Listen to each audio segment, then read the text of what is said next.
বিপিএলের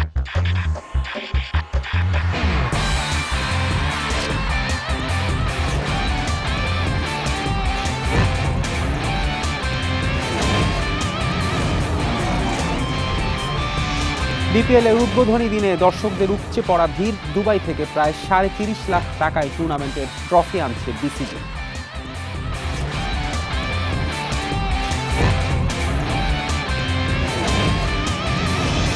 বিপিএলে কাল মাঠে নামছে ঢাকা ক্যাপিটালস। রাজশাহী ওয়ারিয়র্সের বিপক্ষে লড়াই। সন্ধ্যায় সিলেট টাইটান্স নোয়াখালী এক্সপ্রেস মুখোমুখি।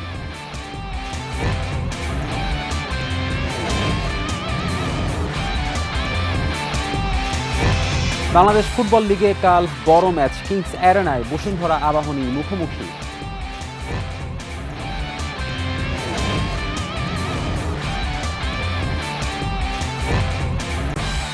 নানা অব্যবস্থাপনা ও প্রচারণা ছাড়া বিপিএল শুরু হলেও প্রথম ম্যাচে দর্শকদের উপচে পড়া ভিড় ছিল চোখে পড়ার মতো। সবার আশা মাঠের খেলা দিয়ে সফল হবে এবারের বিপিএল। সাকিব, মাশরাফি, তামিমকে মিস করছেন সমর্থকরা। দুই ম্যাচের মাঝে আয়োজন করা হয় উদ্বোধনী অনুষ্ঠান। আসর শুরুর আগে ঝড় বয়ে গেছে।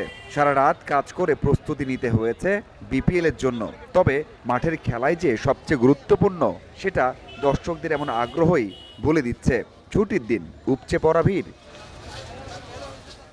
চায়ের দেশে বিকাল সন্ধ্যায় শীতল বাতাসে টি-20 ধামাকা কে বা মিস করতে চায়? তারকা কে আছে কে নেই সেটা নিয়ে চিন্তা নেই কারু। ভালো একটা বিপিএলের আশা সবার।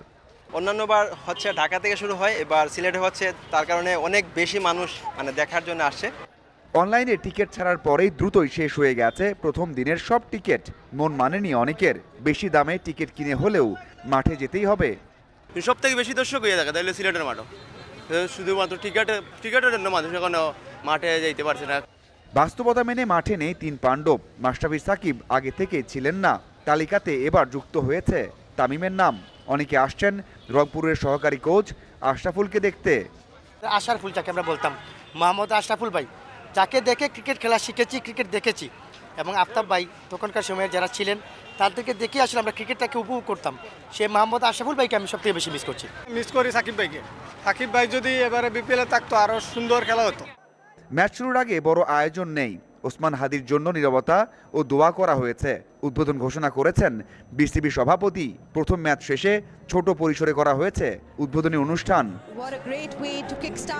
Mazharul Islam, independent news, Sylhet. Dubai থেকে প্রায় ৩.৫ লাখ টাকায় বিপিএলের ট্রফি নিয়ে আসছে বিসিবি। নানা চ্যালেঞ্জে প্রথম দিনের জমজমাট ম্যাচে সন্তুষ্ট কর্তারা বলছেন সব দিক দিয়ে স্বচ্ছ বিপিএল আয়োজনের সর্বোচ্চ চেষ্টা করা হচ্ছে। সমালোচনার মাঝে ভালো কাজের প্রচারণাও চান পরিচালকরা। আসর শুরু হয়ে গেছে, ট্রফির দেখা মেলেনি। ফটো সেশন, ট্রফি উন্মোচন কিছুই হয়নি। সমালোচনার জবাব দিতে প্রস্তুত বিসিবি। সবাইকে চমক দিয়ে দুবাই থেকে ৩০ লাখ টাকাতে চোখ ধাঁধানো ট্রফি আনা হচ্ছে। ট্রফিটা অর্ডার করা হয়েছে, ওইটা ডায়মন্ড স্টাডের ট্রফি, তো $২৫,০০০ এটার ট্রফিটার costing. So for some reason Sagat ভাই যেটা বললো, ওটা আমাদের রিসিভ করতে একটু ডিলে হচ্ছে, বাট ইনশাল্লাহ ভেরি সুন চলে আসবে। একটা হিকাপের মধ্যে দিয়ে সব খুব কম সময়। আবার আমরা চেঞ্জও করতে চেয়েছি। আগের ট্রফি যদি থাকতো তাহলে আর কোনো এই কোশ্চেনটা আসতোই না। তো I hope you will like it, the best trophy you will see ever. হাতে সময় ছিল না একেবারে। ৬ দল ঠিক করা, গ্যারান্টি মানি, ফ্র্যাঞ্চাইজি ফি সব কিছুই নিয়েছে বোর্ড। তারপরেও চট্টগ্রামের দায়িত্ব নিতে হয়েছে শেষ বেলাতে। এবারের মতো স্বচ্ছ বিপিএল আর হয়নি বলে বিশ্বাস কর্তাদের। আমরা 2টা ট্রফি আনছি, একটা দিয়ে দেবো আর একটা রাখবো বিসিবিতে। একটা যদি আনি তাহলে দাম যা হয়, 2টা আনলে আরও কম, অনেক কম পড়ে। আর সেম জিনিস তাহলে বিসিবিতে একটা থাকলো, আর যারা চ্যাম্পিয়ন হয় তারা একটা নিয়ে গেল। সবকিছু ভুলে মাঠে দর্শক এসেছে অনেক। দারুণ উইকেট প্রস্তুত করেছেন হেমিং। তার প্রমাণ পাওয়া গেছে প্রথম ম্যাচে। আমাদের 3টা প্রায়োরিটির মধ্যে একটা হচ্ছে জানেনই যে প্লেয়ার পেমেন্ট, সেকেন্ডটা হচ্ছে ইন্টিগ্রিটি, থার্ড হচ্ছে যে ভালো ক্রিকেট। প্রথম ম্যাচের উইকেটে আমরা ভেরি হ্যাপি। আমরা চাই এরকমই উইকেট যাতে ফুল টুর্নামেন্টে আমরা রাখতে পারি। শেষ মুহূর্তে 4 কোটি টাকায় টাইটেল স্পন্সরও পেয়েছে বিসিবি। সময়ের সাথে সবকিছু সঠিক পথে যাচ্ছে। চট্টগ্রাম ও ঢাকাতে আরও গোছালো বিপিএল উপহার দিতে চান বিসিবি কর্তারা। Mazharul Islam, independent news, Sylhet. বিপিএলে কালো দুটি ম্যাচ দুপুর 1টায় ঢাকা ক্যাপিটালসের বিপক্ষে মাঠে নামবে রাজশাহী ওয়ারিয়র্স, আর সন্ধ্যায় স্বাগতিক সিলেট টাইটান্সের লড়াই নোয়াখালী এক্সপ্রেসের বিপক্ষে। প্রথম ম্যাচে রাজশাহীকে বড় লক্ষ্য ছুড়ে দিয়েও জিততে পারেনি সিলেট। নোয়াখালীর বিপক্ষে তাই জিততে মরিয়া মেহেদী হাসান মিরাজের দল। অন্যদিকে উজ্জীবিত রাজশাহী 191 রানের বিশাল লক্ষ্য তাড়া করে জিতেছে নাজমুল হোসেন শান্তর দল। ঢাকার বিপক্ষে জয়ের ধারা বজায় রাখতে প্রত্যয়ী রাজশাহী। আসরে নিজেদের প্রথম ম্যাচ খেলতে নামবে ঢাকা ক্যাপিটালস। তাসকিন, সাইফুদ্দিন, হেলস, গুরবাজের মতো বড় নাম আছে ঢাকায়। জয় দিয়ে আসর শুরু করতে মুখিয়ে আছে দলটি।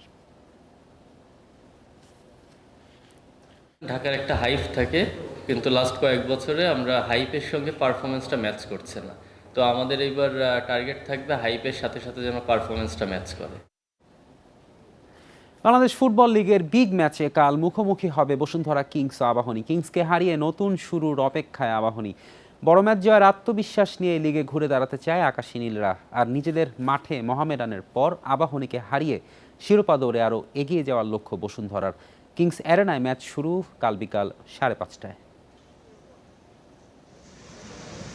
চলতি মৌসুমে প্রথমবার মুখোমুখি হবে বসুন্ধরা কিংস ও আবাহনী। লিগ ম্যাচে আকাশী নীলরা আতিথেয়তা নেবে। দু দলের দ্বৈরথ কিংস অ্যারেনায় শীতল আবহে উত্তাপ ছড়াবে। শিরোপার বড় দাবিদার আবাহনী। দিয়াবাতে মোরসালিন, কাজেমের মতো তারকা থাকার পরও ছন্দহীন। 7 ম্যাচ শেষে পয়েন্ট তালিকার 5-এ ধানমন্ডির জায়ান্টরা। নামের সাথে যা বড্ড বেমানান। ইনজুরি আর দলীয় কম্বিনেশনের অভাবে ভুগতে হচ্ছে, তবে গুরুত্বপূর্ণ ম্যাচের আগে সব সংকটই কেটে গেছে জানিয়েছেন দলটির কোচ। আবাহনী যখন খেলে তখন চ্যাম্পিয়ন হওয়ার জন্যই খেলে, এবং আমাদের সিজনের প্রিপারেশন সেরকমই ছিল। মাঝখানে কিছু প্লেয়ারের ক্রাইসিস এবং ইনজুরির জন্য আমরা সেটা আমাদের ধারাবাহিকতা ঠিক নেই। তবে আশা করি আমাদের ইনজুরি এবং অন্যান্য বিষয় আমরা কাটিয়ে উঠতে পেরেছি, এবং ইনশাল্লাহ কালকের ম্যাচে আমরা ভালো খেলে জিতবো, এবং মোটামুটি আমি মনে করি কালকের ম্যাচের মধ্যে আমরা রেসে আবার ফিরে আসবো। টানা 5 বারের চ্যাম্পিয়ন বসুন্ধরা কিংস আবারও চ্যাম্পিয়নের তকমা ফিরে পেতে মরিয়া। এখন পর্যন্ত ধরে রেখেছে শীর্ষস্থান। নিজেদের মাঠে মোহামেডানের পর আবাহনীকেও হারাতে চায় কিংস। লিগে সবশেষ ম্যাচে পুলিশ এফসির কাছে হারলেও প্রতিপক্ষ আবাহনী বলেই উজ্জীবিত তপু ফাহিমরা। আমাদের এই বছরের টার্গেট হলো লিগ চ্যাম্পিয়ন হওয়া, এবং ম্যাচ বাই ম্যাচ আমাদেরকে আগাইতে হবে, যেহেতু লিগ একটা লং রেস। আবাহনী নিঃসন্দেহে ভালো টিম এবং শক্তিশালী দল। তারা তাদের প্ল্যান অনুযায়ী খেলবে আগামীকালকে, এবং ডেফিনেটলি যখনই আপনার বসুন্ধরার সাথে খেলে যে কোনো টিম সর্বোচ্চ দিয়ে চেষ্টা করে আমাদেরকে হারানোর জন্য, কিন্তু আমরা সর্বদাই প্রস্তুত আছি এবং রেডি আছি। আবাহনীকে আমরা সবসময় ভালো টিম করে এবং চ্যাম্পিয়ন দাবিদার এবং ভালো অপোনেন্ট হিসাবে আমরা সমীহ করি এবং এটাকে চ্যালেঞ্জই নিচ্ছি, এবং বারবারই বলছি যে ভালো টিমের সাথে কিন্তু ভালো খেলা হয়। ইনজুরির দুশ্চিন্তা নেই বসুন্ধরা শিবিরে। আবাহনী ম্যাচ দিয়ে দীর্ঘ সময় পর মাঠে ফিরতে পারেন কিংস ডিফেন্ডার বিশ্বনাথ ঘোষ। ইয়াস সাহা, ইন্ডিপেন্ডেন্ট নিউজ, ঢাকা।